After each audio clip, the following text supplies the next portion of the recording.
Welcome to the Throttle Up Leadership Podcast. Our theme for 2026 continues. The future of work, meaning is the new money.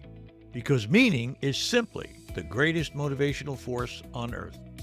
But 68% of the global workforce is disengaged, leaving $9.6 trillion in productivity on the table every year. Gen Z, the canary in the coal mine, is exposing structural failures everyone else learned to ignore, rationalize, or endure.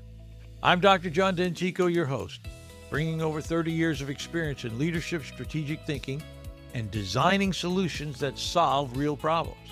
This podcast delivers boots-on-the-ground intelligence, real conversations with CEOs, fractional executives, coaches, and small and medium-sized business leaders navigating the same crisis, mitigating the talent hemorrhage before competitive viability disappears. We go beyond symptoms like engagement scores and wellness programs to focus on the structural failures beneath them. Frontline intelligence, actionable frameworks, hard truths. Thank you for joining me on this journey. Now let's throttle up and dive into today's episode. Hello again and welcome to the Throttle Up Leadership Podcast. I am your host, Dr. John Dentico. With me this morning is Mike Burns. Mike Burns represents an intersection we don't see often enough. A technology executive who actually understands that strategic planning isn't about producing a document. It's about creating a dynamic process that drives results.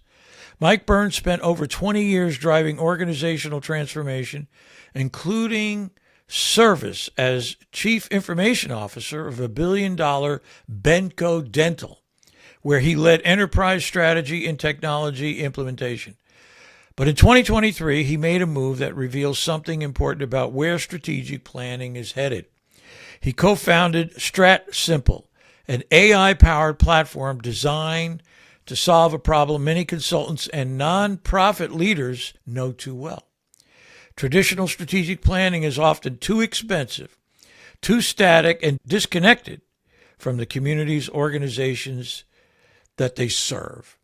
What caught my attention about Mike's approach is that he's not trying to replace human judgment with technology.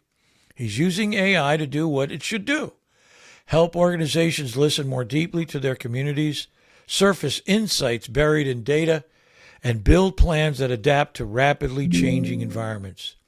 With a BS in computer science and MBA in management information systems, and over a decade of coaching teams on strategic planning, Mike brings both the technical chops and the implementation experience to understand what works in the real world versus what looks good in a deck. His mission is straightforward: make high-quality strategic planning accessible and affordable so more organizations can actively achieve their missions rather than just document their intentions. And I'm truly pleased and delighted Mike is here with me this morning. Good morning, Mike. How are you? Good morning, John. I'm well. Thank you for that lovely introduction. You're welcome. I will send it to you. You can put it on your refrigerator. How's that? That sounds good. Important people will understand exactly who you are and what you do.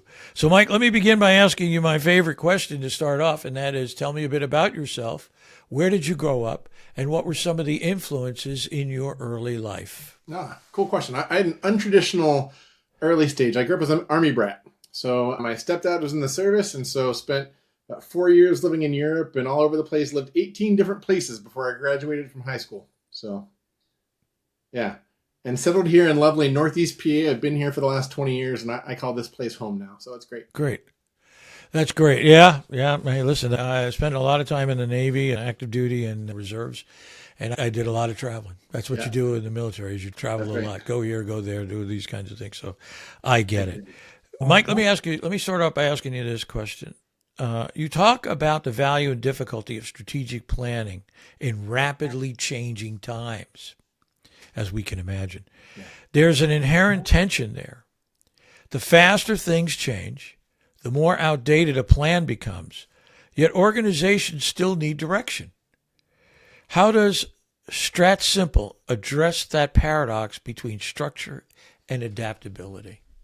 I love the question. It's interesting. We run into folks all the time that I think feel like they're caught between a rock and a hard place. I'm thinking of local nonprofit here in Northeast PA that I was talking to, and he's like, we're too busy to have a plan, right? And that is just, I think we've all been there in our lives to understand the feeling, but I think you and I also know that's not the right response, right? When there's chaos, we have to distill things down. And I think specifically in the sectors we work in, we work mostly with nonprofits. And so these are the charities out there that are helping their communities. And what's happening in our sector is that the need is greater than ever. The resources are less than ever, the funding priorities from the federal government. And so they feel really caught.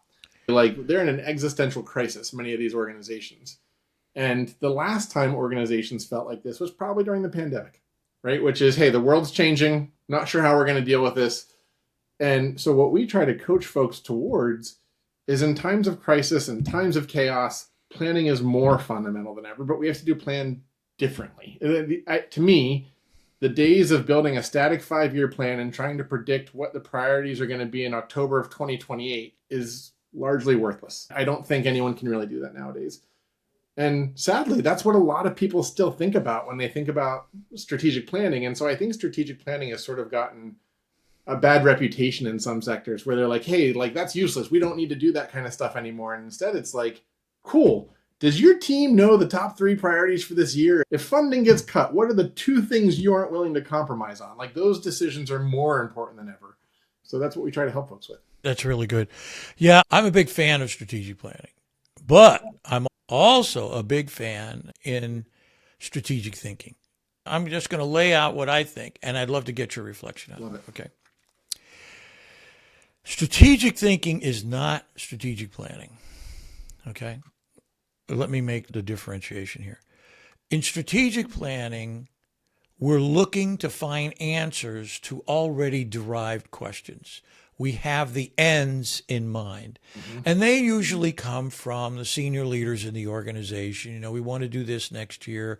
We want to raise this much capital. You know, we want to reduce turnover, or those kinds of things. And that's fine. But my experience, you know, in the past 30 years plus has been that many times the organizational leaders may not be aware of things that exist because all of us are still engaged with the bureaucratic model, right? The bureaucratic model, which oftentimes hides things. Not because people are bad, but they don't want to tell the boss bad news.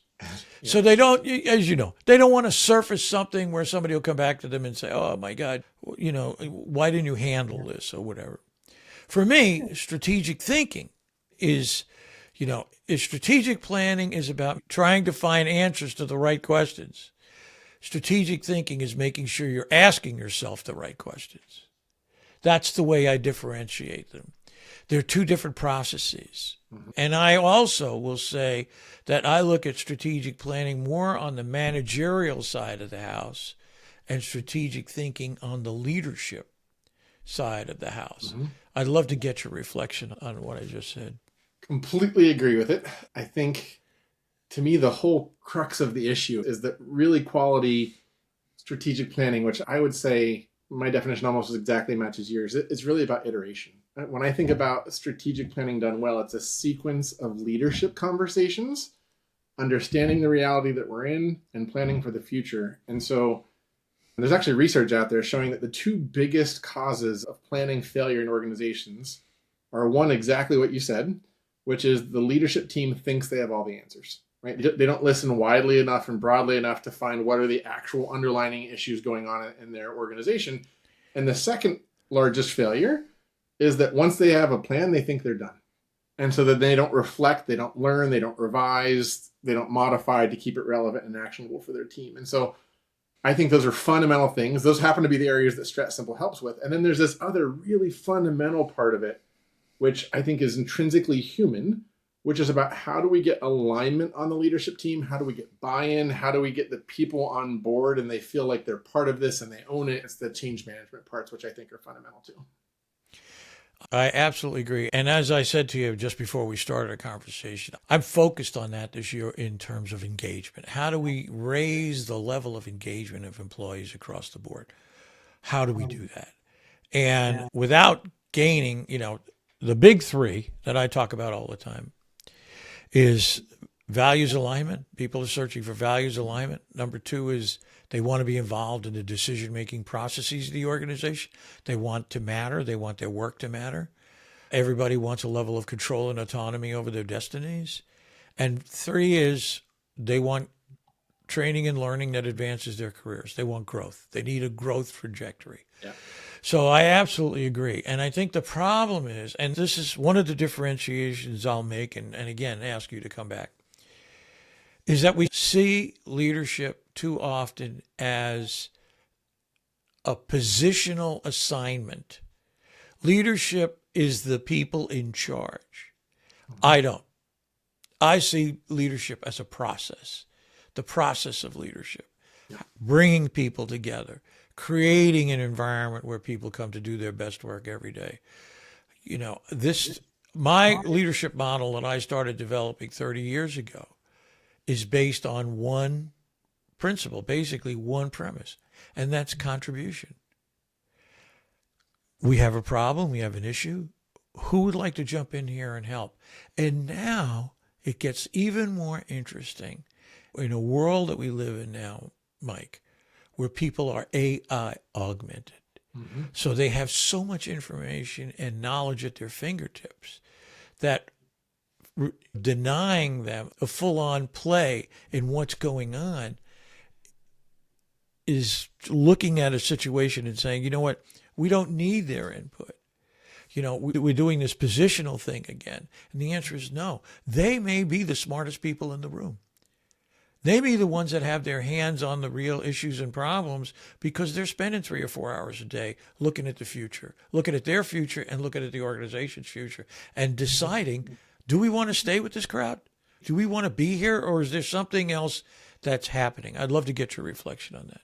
I had a mentor a long time ago who gave me a definition of leadership that stuck with me, which is there's only one thing that it takes to be a leader, and that's that you have to have followers. People have to believe in where you're going and want to follow you to get there. And I think that is the crux of what comes back into strategic planning, right? First, we have to get their input into the process. If I do it to them instead of with them, why is anyone going to want to follow that direction? That's not going to go anywhere. And so I think we have to get feedback from every employee, from everyone we serve, from these broad communities. And I think that's one of the challenges folks have had is I think a lot of leaders want to do that, and they don't know how effectively to do that. And that's one of the areas where AI can let us go out and do that kind of thing. It makes me a little bit sad. I'd say the average planning engagement before we get involved, they maybe interviewed like a dozen people. And they're like, well, I'm sure we hit most of the major issues. We've talked to, what is the chances when you have a 1,000-person organization, you're serving 10,000 people, you talk to a dozen or two people, you don't know the issues yet, right? Nobody feels like they're part of the plan. To me, that's where the strategic planning gets a little bit different than operational planning, which is we have to paint an inspiring vision of where we're going that people can decide they want to contribute their precious life energy towards helping you, right? They have to be like, yeah, I like where we're going. That's worth my time. I'm in on this, right? That's how, to me, we really get buy-in from our team members and we get followers. Yeah, I think about a year and a half ago, I did a strategic thinking session for a small fence building company. Actually, you know, we have 7 locations throughout the United States.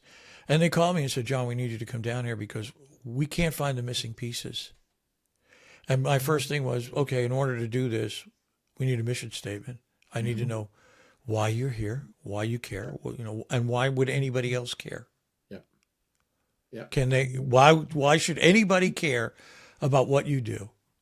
You know, and it was a page long.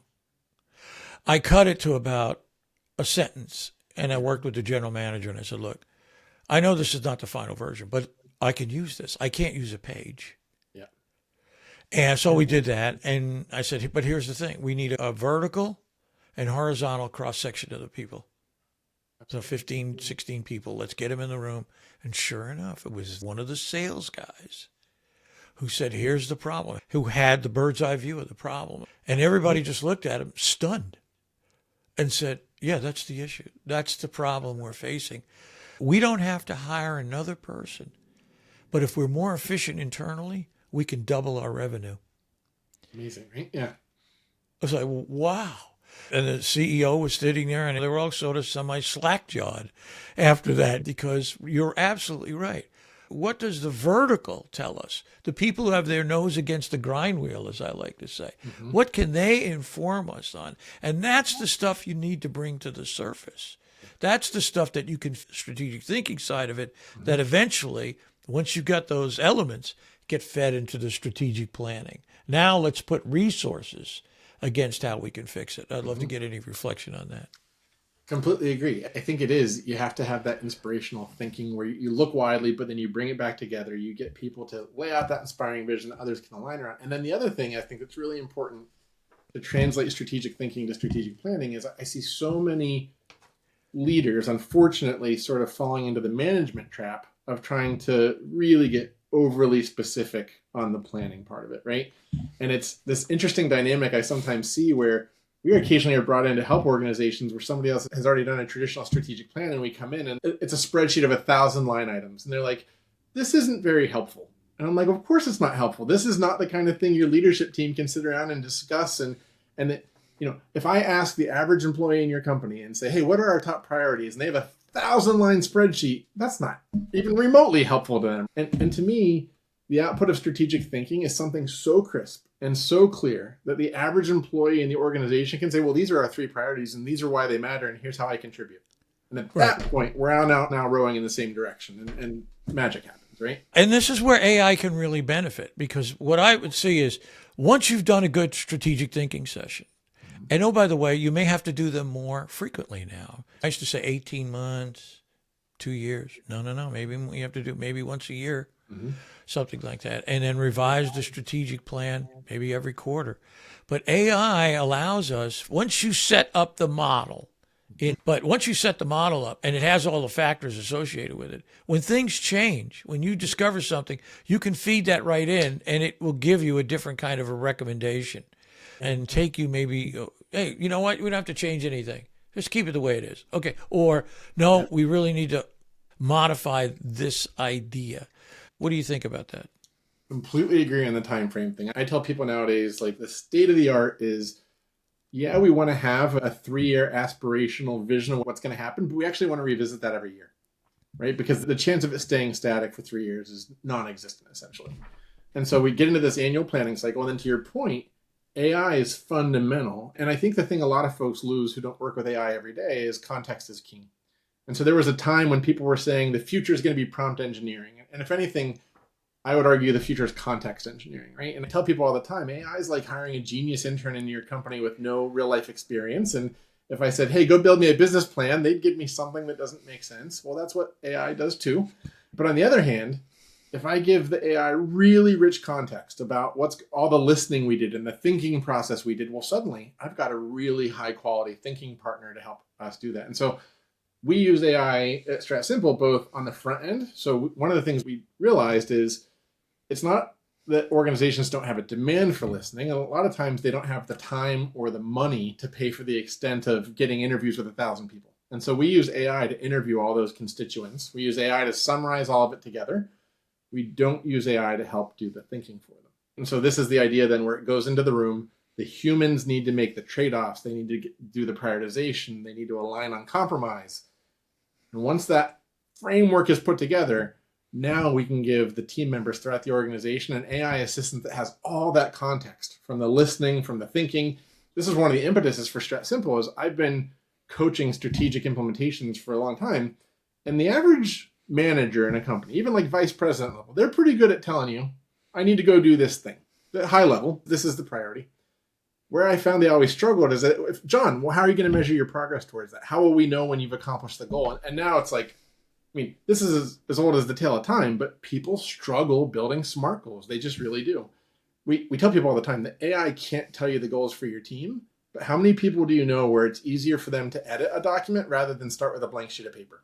And so that's really how we try to position and help is use AI to assist them and empower them to make better decisions, but very clearly keep the decision-making process as a fully human effort. I think that's fundamental. Yeah, I agree. Absolutely. I think you have to have that.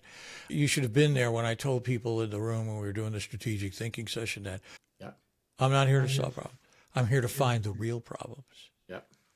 Because as you well know, if strategic planning doesn't have the real issues and problems in front of it, and I see strategic planning as resource allocation. A lot of it is resource allocation. Where are we going to spend money? A training program? Okay, we could do that. How about new technology? You're going to bring in new? Okay, fine, we can do that. But if you don't have the real problems, then you're throwing money. You're throwing good money after bad. Right. So to me, you have to really have that sense of let's find the real problems. And many times there are organizations that don't want to know what the real problems are. Now, maybe not in the nonprofit world. I suspect there probably are some you've run into there.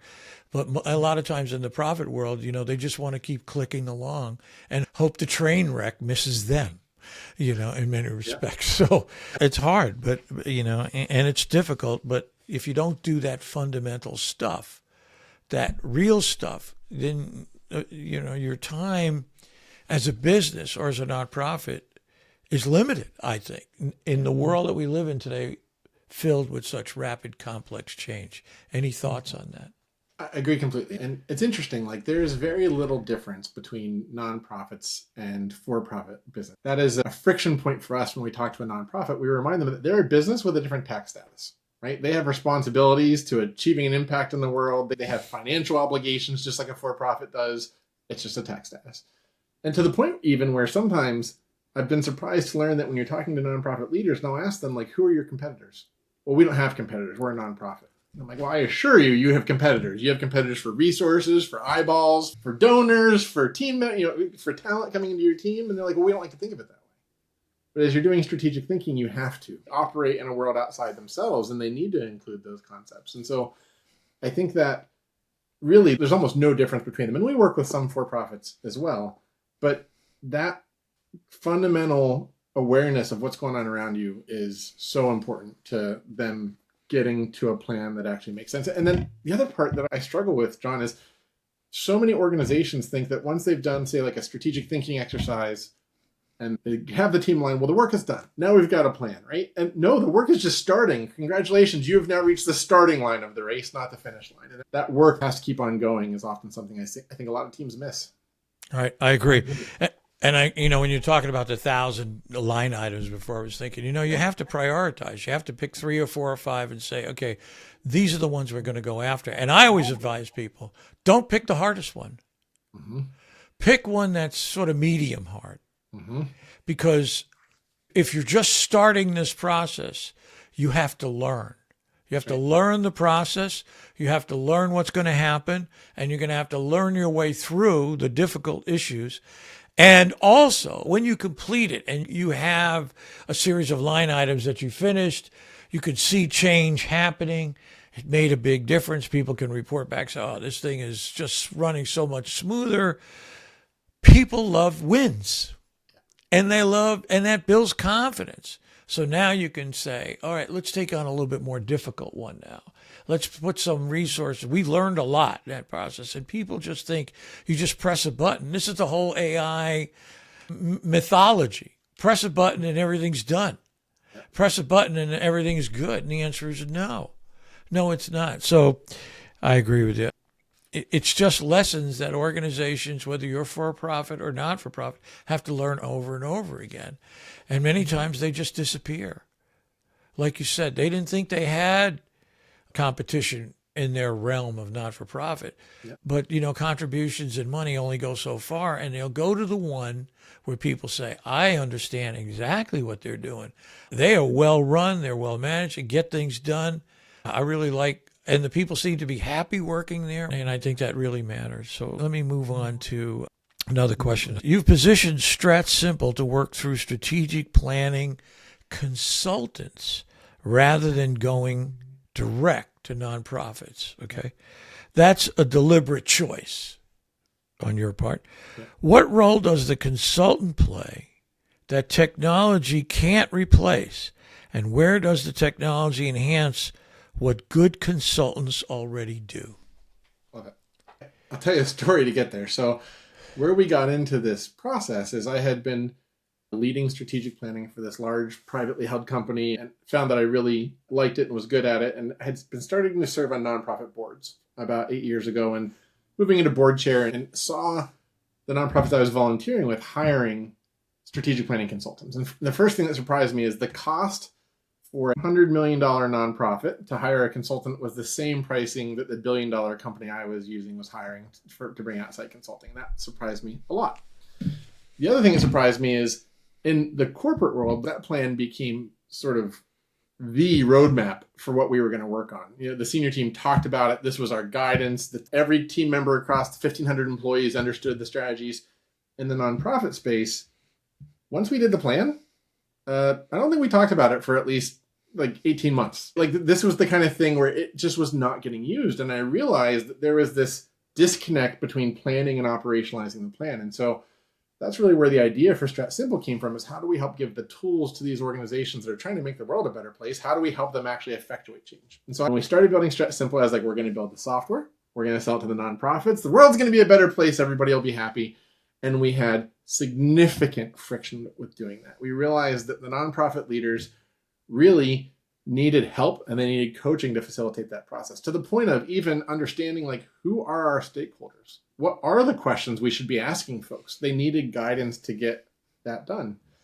And then what I'll say is, while we can do these virtual interview surveys with AI, there are two reasons that you would generally do an interview with a person. One is to collect information. The other is to build relationships. I want to talk to the board chair. I want to get the planning committee to know who I am, so that when we come in and present this plan, they feel like they're bought into it and there's this buy-in there.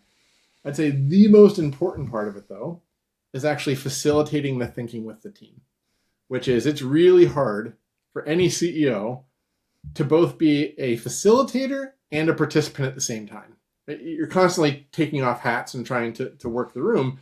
And so just having a talented and trained consultant, coach, facilitator in the room to guide the process is priceless.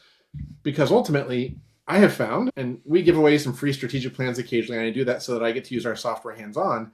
But when I'm the facilitator, there are really some hard, if done appropriately, strategic thinking as a process leads to hard conversations. This is not all kumbaya, everybody's happy. It's, hey, John, you think we're awesome at fundraising. I think it's our biggest weakness. Maybe we should get on the same page about that before we decide what we're going to go do. And having a third party that can guide the hard conversations, I think, is critical. And so what we've done ultimately is build the platform around really as an augmentation for what makes humans great at this. And so instead of a consultant talking to 12 people, why don't we talk to 2,000?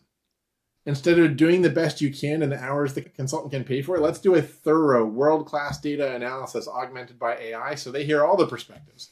And then we step back, we let the humans do the human stuff. And on the back end, we're using AI again to help them set goals, to hold their hand as leaders, to understand what the right questions to be asking are, all that kind of stuff. I think too often people talk about what can AI do? And I think the conversation really needs to be around what should AI do? Because what AI can do is going to change next week. Instead, the conversations around what it should do are pretty adorable. Yeah, I'm with you 100%. Yeah, I think a lot of, in terms of the functioning of the facilitation, and how to get the things laid out. I look at it from the W. Edwards Deming, the father of total quality management, the process action teams. I believe a lot in process action teams. I had a friend of mine who had a very high position in public transit years ago in New York City. And he and I did trainings together, and he would listen to me talk about this. So he instituted it. He was a part-time trainer with me, let me put it that way. So we'd go out on the road, and then he'd go back to his normal job, during the week. And he started using it. And what he did was, and it was just simple but brilliant, he'd get one of his hard-charging folks and say, I want you to map out the process as it exists today. Map it out, okay? And she or he or a group of people would map out, okay, this is what happens. Step 1, step 2, step 3. And they laid it all out. And then, they'd put it on a big piece of paper on a big table. And I still believe in big pieces of paper and tables in many respects. And say, okay, now how could we change it? What would we change in order to make it more efficient and save money? So they would redo the processing. And there was the way he created the steps that people would need to take. Okay, here's what we have to do first. Here's what we have to do second and third. And I thought that made so much sense to me. Here's what it looks like. This is where we want to go. We've all agreed, yeah, this looks a lot better. Now let's see how we can make those changes. Who has to do what to whom, as we like to say, those kinds of things. Any thoughts on that? I think I have a little bit of a continuous improvement background. So process mapping is something that I feel very strongly about. It is directly connected to strategic thinking, to your point, right? We have to sort of take this engineer's mindset and say, let's look at the machine. How are we going to tweak this machine for being as efficient and effective as we can? And I think the effectiveness part of that is often under discussed. I think people get so focused on the efficiency of processes, they stop thinking about, are we actually accomplishing the purpose of what we're doing here?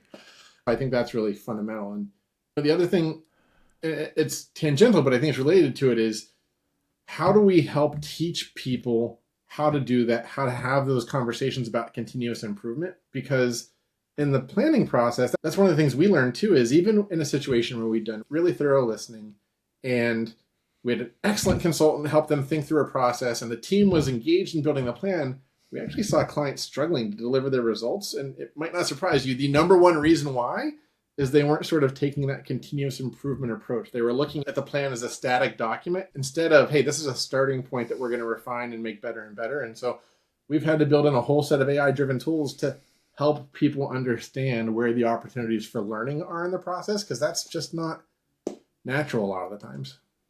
I agree. I think many times the organizations I've seen up close and personal is not to anybody's fault, but they don't know the how to.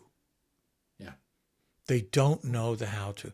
How do I begin the process, for example, of calling and connecting with Joe, down in operations, to begin the conversation and get Joe's input on how we can deal with this one issue and problem? You mean you pick up the phone and you send an email and say, Joe, can we get together and have a cup of coffee? It sounds so simple, but a lot of times people are just miffed by the simplicity of what it takes to just start the conversation, to reach out and bring people into the process, thinking somehow, well, people will expect me to know everything. No, we don't expect you to know everything. We expect you to be an explorer. Explore the different avenues available to you. Once they learn the how to, once they see it in action, and hey, this really worked out. I thought they're going to get a big pushback on it. No, Joe was great. We sat, we talked, and he said he's going to help me, and we're going to process this thing together. Wow, it's like the sun comes out. Wow. Yeah, but too often we are concerned with feeding people the overall ideas and not about, this is how you do this. This is the how-to of that.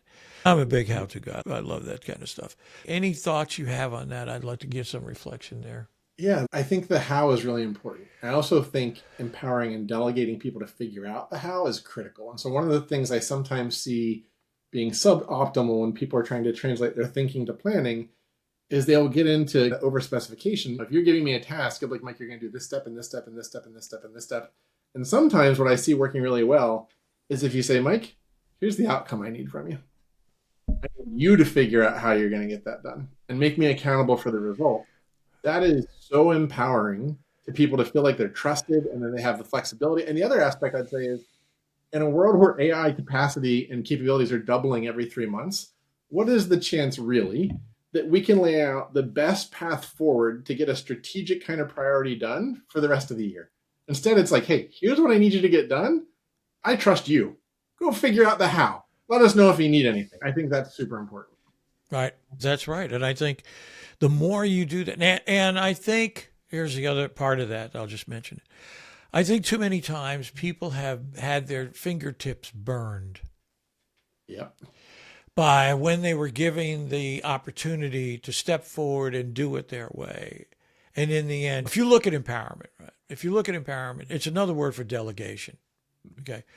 And oftentimes the knock against delegation for 50 years has been, we oftentimes give people the responsibility without giving them the authority to carry out the responsibility. Or we take it back. We take the authority back. Oh, no, I'll handle this. I'll do this. We take it back, and then we say, oh, okay, you can have it back. And then get to a tight spot. Oh, I'll take it back. Let me do that. I got this. I understand this works. So you get into this seesaw back and forth. And finally people go, I don't want any part of this. Yep. I don't want it. You don't trust me. You don't trust me to make the mistake and learn from my mistake is kind of what's really going on inside of them. So I think that there has to be this kind of understanding. When you say to someone, you've got the power to do it, let them go. Let them learn from their mistakes and be there to help them. Not so much as a corrective, standing over you. I used the term today in my newsletter, puppet master, but to be there and really care about how they get things done and be a resource for them when they get to a difficult issue. But Mike, we're getting to the end of our time here, so I'd like to ask you simply this. What is your hope for the future? Where do you see Mike going and StratSimple going in the future? I think it's a great question. And I think when we look at the future for us, it's really about how do we help all those organizations out there that are trying to make the world a better place and don't really have the resources to afford traditional planning. Like there's 2 million nonprofits in the US. People often don't realize that, right? And all of them should really be taking a structured approach to their future so they can. One of the things I've been really passionate about is every for-profit has a mission that looks pretty similar. It's about bringing value to others around them, but ultimately it's measured often in making money. What I love about working in the nonprofit space is it's measured in feeding people, housing people, taking care. They're all very unique and they all make a difference. And so our focus as we come into the coming year is really trying to drive our capabilities down lower into the market to help the people that have, because they can't afford traditional solutions, they've just done nothing. And we know that those folks are out there helping people that need help, and we want to help them. So that's really where our focus is. Yeah, and when I think of nonprofits, I think of grants. I automatically think of grants. And I think, you know what? You want to make the pitch for a grant, you have to be real clear about who you are, where you're going, what your plans are, how you plan on achieving those. And I think that puts you a little higher up on the list to get the funding that you need.